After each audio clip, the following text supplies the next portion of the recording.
Oi, meus amores! Bem-vindos ao meu canal também que é de história. Então, minha meta é sempre produzir pelo menos uma vez por semana ou sempre que eu achar necessidade de produzir um conteúdo de história. Então, o tema do vídeo de hoje é a crise de 1929.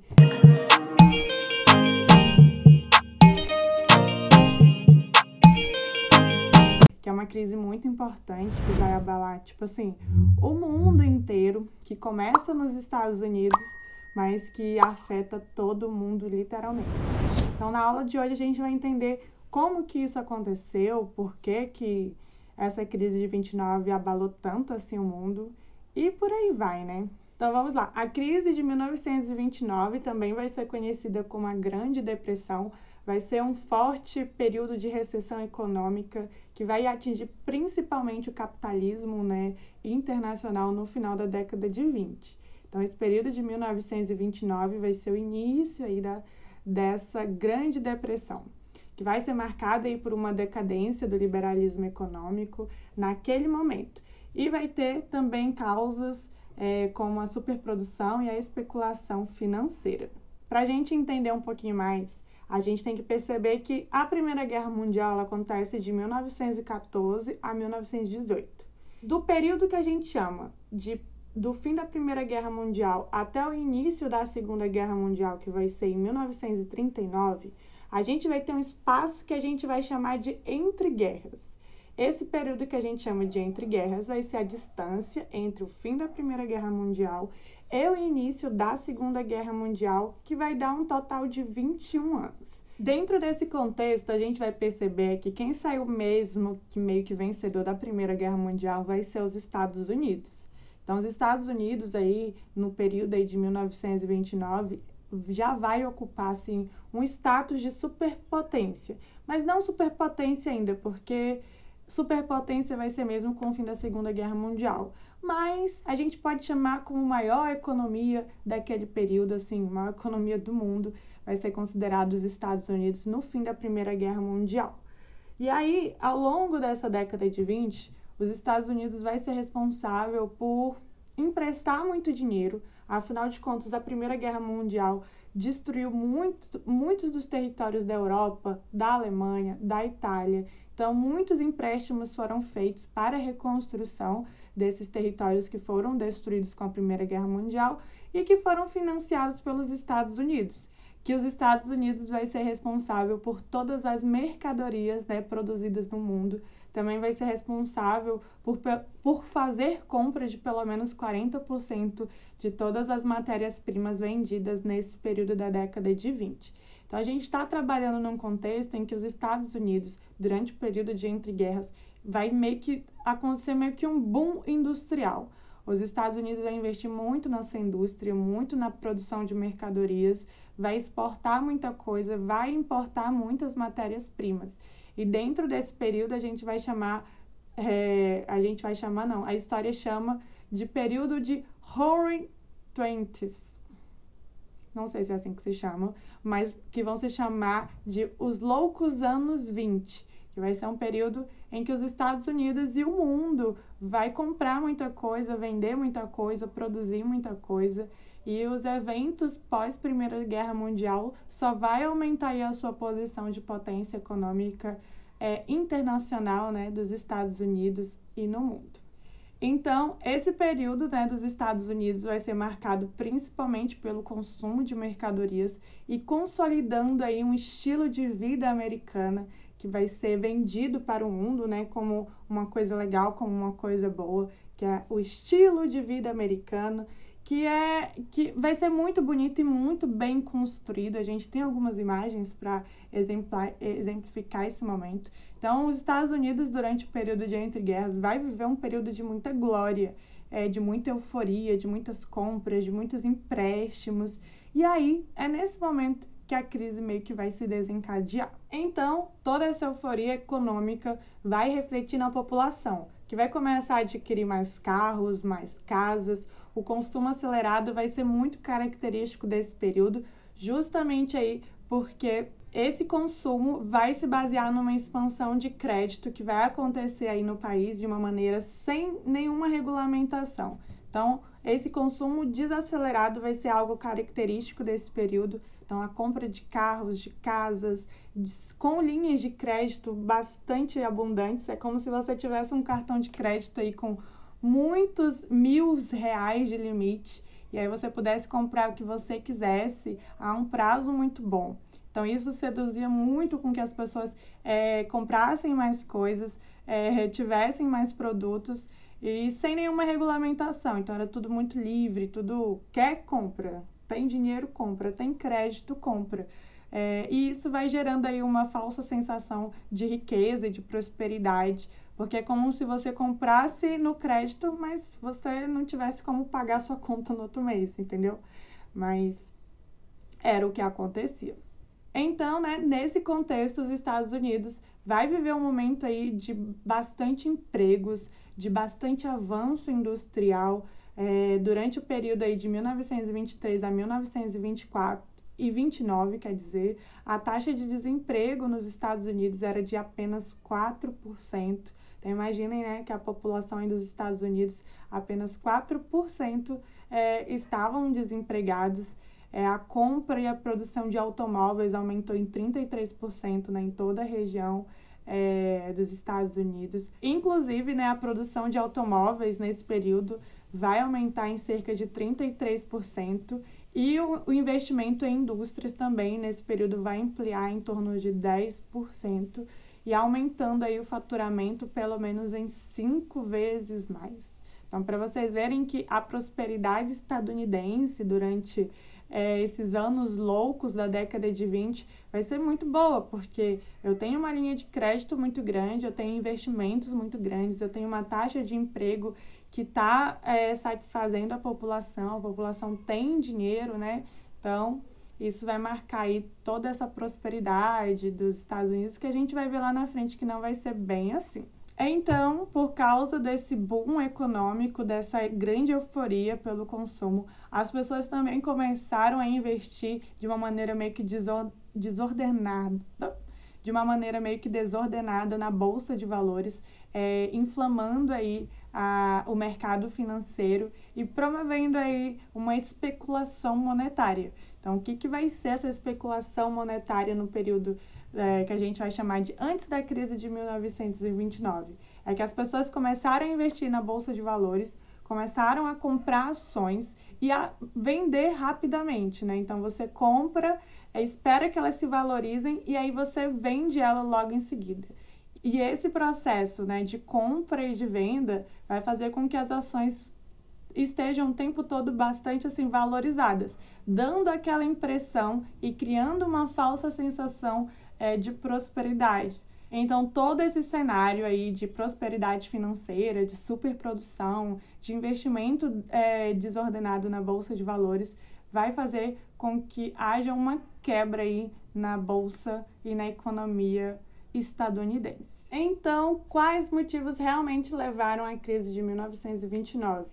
Os Estados Unidos começou a produzir muitos produtos, não só para os Estados Unidos, como para o restante do mundo, só que isso faz com que as empresas comecem a se valorizar mais. A questão é que as empresas começam a se valorizar, mas o salário dos trabalhadores não crescem de acordo com a valorização das empresas. Ao mesmo tempo, a Europa, ela começa a se reconstruir, começando a produzir seus próprios produtos, consumindo seus próprios produtos, e aí vai fazer com que se produza muita coisa, mas não tenha quem compre. E é basicamente isso. Então, vai chegar num determinado momento que eu tenho muita produção de produtos e eu tenho poucas pessoas em busca desse produto. E o mercado funciona desse jeito. Quanto mais procura, mais a coisa fica cara, né? Quanto mais alguém quer o mesmo produto, mais esse item fica caro. Agora, quando eu tenho vários produtos e eu não tenho quem compre, eu tenho uma baixa procura, o valor do produto vai se desvalorizar. Isso vai funcionar para as empresas. As empresas vão começar a se desvalorizar e as pessoas que achavam que estavam enriquecendo, né, na bolsa de valores, investindo nessas empresas, vão começar a querer vender suas ações, vendo que essas empresas estão desvalorizadas, né? Estão em processo de desvalorização. Então, o que a pessoa pensa? Vou vender antes que fique pior. E ficou, né? E olha como o mercado financeiro, ele é traiçoeiro, né? Porque enquanto as empresas estavam valorizadas, né, as pessoas começavam a investir mais, comprar mais ações dessas empresas. A partir do momento que as pessoas começaram a ver prejuízo, né, com essas empresas, elas começaram a vender. Então, chegou um ponto aí que aconteceu, inclusive, um pânico na Bolsa de Valores, que no dia 24 de outubro, conhecido como Quinta-feira Cinzas, 12 milhões de ações foram vendidas no mesmo dia, justamente por conta desse prejuízo que as pessoas começaram a ter com a desvalorização das empresas. Então, é melhor vender antes do que sair no prejuízo. O problema é que todo mundo saiu no prejuízo por conta dessa bolha de falsa sensação de prosperidade. Tem empresas que estão sendo valorizadas, mas o salário da população não está aumentando de acordo com essa valorização. Então, eu tenho uma especulação muito grande, eu tenho uma superprodução, eu tenho os países na Europa que começaram a se reconstruir da guerra e que começam a produzir seus próprios produtos e consumir seus próprios produtos. Não quer dizer que eles pararam de consumir produtos dos Estados Unidos, mas que eles começaram a consumir menos. Isso tudo vai gerar um efeito cascata, você concorda? E aí é ladeira abaixo. Então, o que a gente vai acabar percebendo é que todo esse crash na Bolsa de Valores, toda essa crise financeira que vai acontecer, se iniciou nos Estados Unidos, muito por essa falsa sensação de prosperidade, que estava assim baseadas em bases extremamente frágeis, o crédito desregulado, a superprodução, o crescimento na especulação aí financeira acabou criando uma bolha aí de falsa sensação de prosperidade em que a sociedade acabou nem meio que percebendo o que iria acontecer. Tanto que o aumento aí nas indústrias, na superprodução, não vai ser acompanhado de aumentos salariais, muito pelo contrário, o que vai desencadear que no dia 24 de outubro de 1929, que vai ser conhecido como Quinta-feira de Cinzas, né, foi responsável para que se vendesse nesse dia 12 milhões de ações. E no dia 28, cerca de 33 milhões de ações foram vendidas, muito por conta dessa falsa especulação. Simplesmente bilhões de dólares vão desaparecer, né, do mercado financeiro, gerando aí o que a gente chama de quebra na Bolsa de Valores, o crash da Bolsa de Valores, e a crise financeira se inicia. Estamos falando de uma crise sem igual para aquele contexto, uma crise dos Estados Unidos para o mundo. Então, os efeitos na economia começam nos Estados Unidos, mas eles foram imediatamente meio que espalhados pelo restante do país e pelo restante do mundo, como se fosse até um efeito dominó mesmo. O período mais crítico dessa crise vai ser de 1929 até 1933, e logo em seguida, assim, a crise, depois, né, de 1933, a crise ela vai dando uma minguada, principalmente pelas ações, né, do Estado na economia.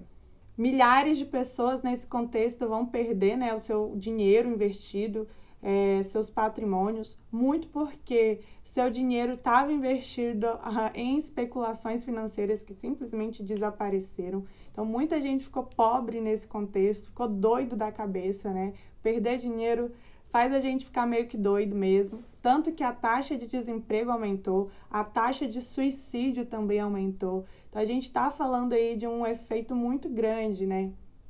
Um efeito que vai se espalhar por toda a economia de diversos países, tanto que outros países demoraram muito mais tempo que os Estados Unidos para se recompor, e vai ser um negócio bem que complicadinho mesmo. E vale a pena também ressaltar que a crise de 1929 também vai desencadear com que o fascismo e o nazismo aflorem lá na Alemanha e na Itália, muito pelo ódio ao capitalismo, pelo ódio aos Estados Unidos, né, pelo ódio aos países vencedores da guerra. É meio que uma desculpa, né? É meio que uma desculpa. O fascismo e o nazismo vão se ancorar também na crise de 1929. A Alemanha também passou por uma crise absurda. E aí, né, vai vir o Hitler promovendo e prometendo melhorar a economia. Inclusive, ele consegue, né, melhorar a economia da Alemanha, mas isso já é outra história. Mas essa foi uma crise sem igual, que inclusive vai afetar o Brasil. Os efeitos da crise de 1929 vão ser vários. Então, a gente vai perceber, assim, que um dos principais efeitos da crise de 1929 vai ser a alta na taxa de desemprego. Então, assim, as filas de desempregos vão ser enormes. A taxa de pobreza ela vai aumentar, a taxa de suicídio também vai aumentar nesse período, a exportação e as importações elas vão cair bastante, até porque o país em crise financeira não tem dinheiro para ficar comprando, importando e exportando coisas. Isso vai ser muito prejudicial, porque também a produção industrial ela vai cair, os salários vão diminuir, né? O arroxo salarial vai ser necessário acontecer para contornar esse período de crise. Falência nos bancos, muitos bancos vão falir nesse momento aí, muitas empresas também, e a riqueza dos países nesse contexto também vai diminuir. Muitos apontam que o principal responsável para a crise de 1929 foi a não intervenção do Estado na economia, foi deixar tudo à solta, sem muita regulamentação, liberação de crédito à vontade, uma sensação de riqueza, né? Sendo que não existe a riqueza real, é só uma riqueza nas ideias. E isso foi uma das razões para a crise de 1929, muitos apontam que essa foi uma das razões. Em alguns países, como os Estados Unidos, vão adotar aí uma posição mais intervencionista por parte do Estado. O Estado vai começar a regulamentar muitas coisas e isso vai fazer com que a crise de 1929 seja contornada, né? O presidente Roosevelt vai criar série de estratégias para contornar a crise de 1929, como a queima de produtos, né? Para que a procura seja maior do que o produto, né? Que eu tenha menos produtos e mais procura, porque durante a crise a gente tem muitos produtos e pouca procura. A crise de 1929 vai ser uma crise sem igual, única até então, com todos os efeitos que teve, com todas as suas consequências. É incrível como que a economia de um só lugar consegue refletir na economia de todos os lugares no mundo, né? Muita gente demorou muito mais que os Estados Unidos para voltar ao normal. Então, eu espero que vocês tenham gostado do vídeo de hoje, que vocês tenham aprendido um pouquinho sobre a crise de 1929 e como ela é importante para a gente entender a Segunda Guerra Mundial. Por quê? A crise de 1929 vai gerar diversos efeitos, como eu falei, como a ascensão do nazismo, do fascismo, das teorias socialistas, do comunismo, não é não? Então é isso. Se você gostou desse vídeo, curta, comenta, que eu vou produzir mais vídeos assim. Isso valoriza o meu trabalho e me dá mais ânimo para continuar gravando vídeos de história, beleza? Beijos e até mais. Fiquem com Deus.